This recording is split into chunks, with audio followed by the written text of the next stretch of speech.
قبلش یه دانشگاه بودم اخراج شدم. سر چی اخراج شدی؟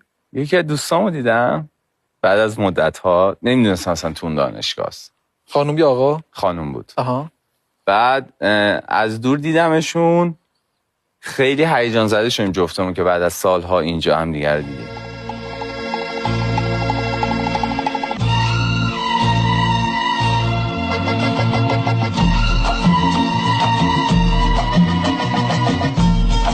خب دیگه خیلی هیجان زده شدیم دیگه، برای همین مثلا دویدیم هم سمت هم و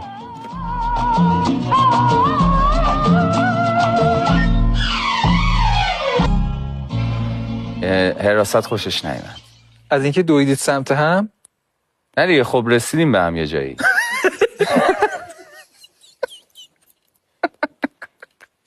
از اینکه رسیدید به هم خوشش نیامد. خوششون نیامد.